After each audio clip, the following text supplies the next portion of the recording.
Chapter 59, in which our hero throws a Hail Mary. Is she gone? I ignored Garland and walked across the room to the window where I watched Parker cross the street below. She climbed in a red Vespa and looked up and down the intersection. Then she was gone. Son, is she gone? Garland asked again. Yeah, I said. She's gone. And when I turned around, the old man must have seen the heartbreak smeared across my face because he said, Son, I'm sorry. Me too, I said, and sat next to him on the bed. What the hell just happened? We helped a troubled girl start a new life, Garland said. She told me, I said, but I thought that she and I might. Well, I told Sadie. Sadie called me and I told her because I thought. Garland patted my back and walked over to the window. The siren still blared, and from the sound of things, another helicopter or two had joined the fray. She told me why she wanted to bring you, he said, and sat down in the corner chair. I told her you'd get hurt, but she said even if you did, you'd be better off in the end. I know you don't believe it now, but she was right. Parker gave you a gift, son. I wiped my eyes and said, I don't want it. The old man smiled. Oh, cheer up, son. We're about to be arrested. Shit, I said, and fell back on the bed. What have I done? You've had an adventure, Garland said, and you've broken whatever spell that preacher's daughter had on you. All things considered, it's been a productive week. Plus, you're famous now. Famous for being a hopeless romantic at that. When we get back home, you'll be fighting off the girls with a stick. This may have been true, but it wasn't exactly what I wanted to hear moments after having my heart shoveled through a wood chipper. Yeah, I said. Maybe. A siren grew louder as a police car sped past our hotel, and Garland stood up and said, Son, I think it's best if I call and surrender now. I'd rather do things in an orderly fashion and not give some hothead an opportunity to crash through that door and put us both in chokeholds. Okay, I said, then jumped to my feet and said, No, not yet. I'm going back to the church. We never spoke to anyone at the church. Before you call, let me walk over there. And if they don't know anything about Madeleine, we can turn ourselves in and go home. Son, I don't think, Garland said, but changed his mind mid-sentence. Go on, he said. Knock yourself out. Just be careful. I left the Hotel Vue de la Rivière and walked toward the church. A low-flying helicopter shook the ground as it hovered nearby, and I stopped to watch it before accidentally making eye contact with a man passing on the sidewalk. Glancing up, I shrugged, and he said, Les fugitifs américains. I nodded and hurried on my way, hoping he hadn't recognized me. There was a small crowd gathered at the intersection where the road gave way to the cobblestoned cathedral square, and when I joined them, I saw why. There were a dozen police cruisers parked in the square, along with at least 50 police officers, a few soldiers, and what looked like a small tank. I wondered why the hell they would need a tank. Despite all this, people were still going about their business and moving through the square, so I pushed my way through the gawkers and walked toward Notre Dame Church with my head down. Inside, the church was quiet, apart from a couple pigeons cooing in the rafters, and the massive bronze door squeaked as I gently closed it behind me. Light streamed in through ancient stained glass, and the towering concrete pillars cast long shadows across the floor. My footsteps echoed as I made my way across the black and white tiled floor toward the front of the church, and I wondered how a building could be all but blown away, and yet the windows survived. I wanted it to be a miracle, because I needed to believe in miracles. I read later The church removed the windows a year before the bombing. Hello? I said, in what I guess you'd describe as a loud whisper. It's funny. I never thought twice about making out with Sadie in her dad's church, mainly because it was inside an old movie theater. But this church felt sacred somehow, and I didn't want to shout. No one answered, though, so I sat on the front pew and considered praying, but just closed my eyes and missed Parker instead.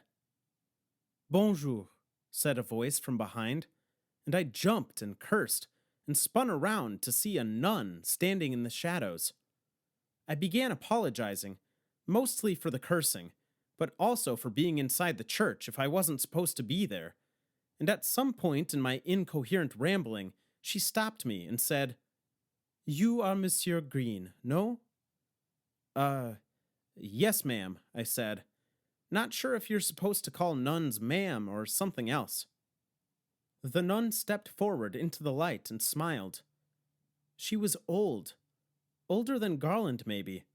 And in that moment, I let myself believe she was Madeleine, and she'd been right here, in this church, waiting for him the whole time.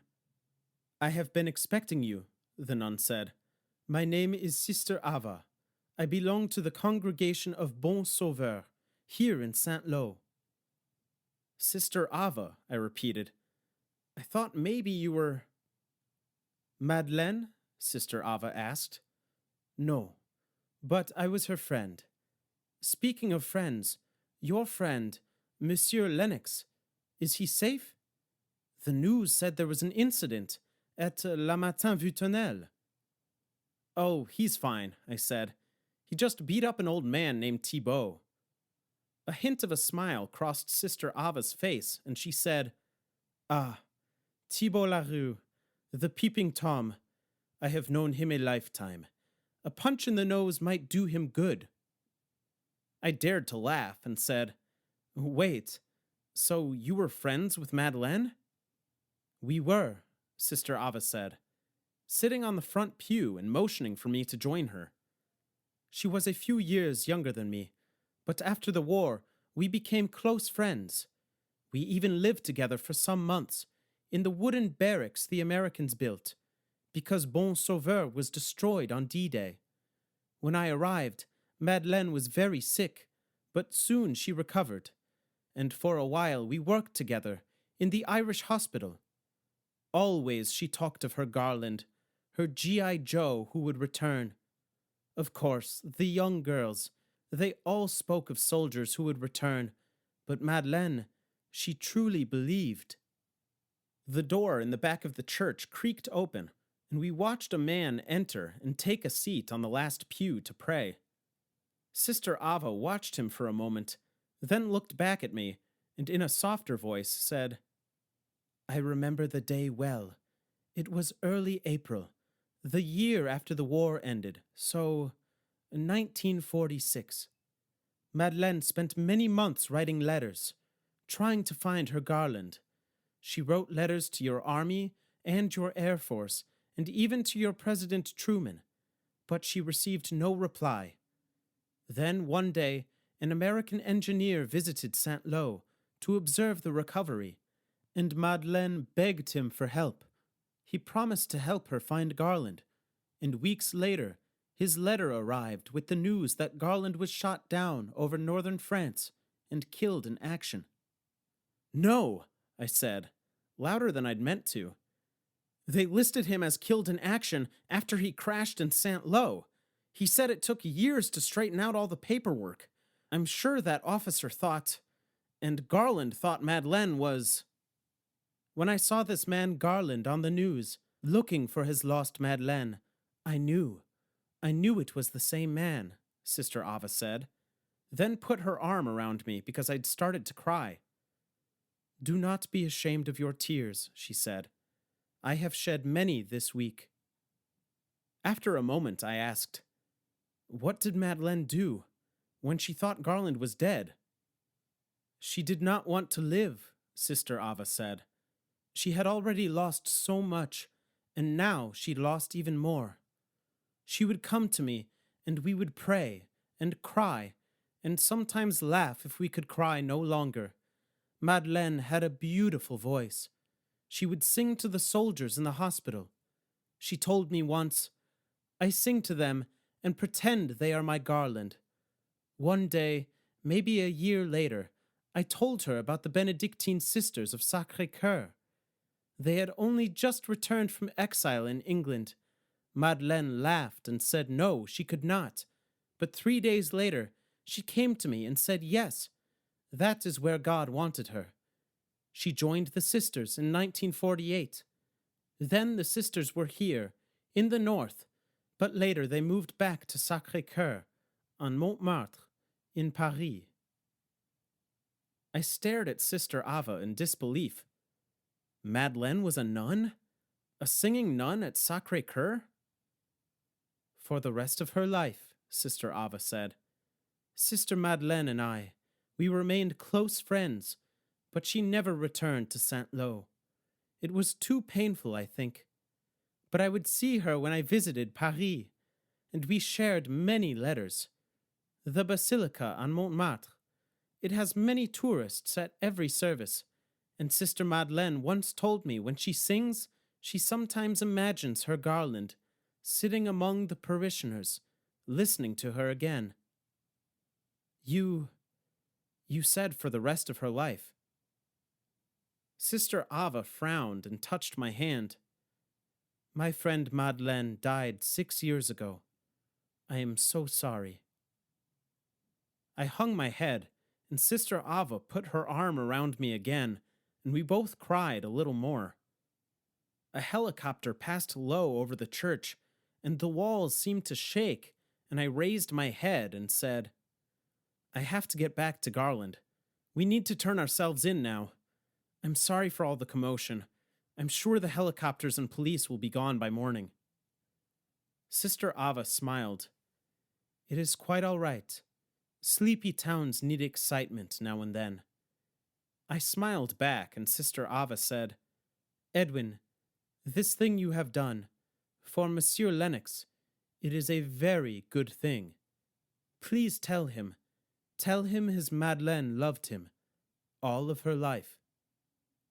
I will, I said, and I stood up and walked toward the back of the church, where a bald man sat praying on the back pew.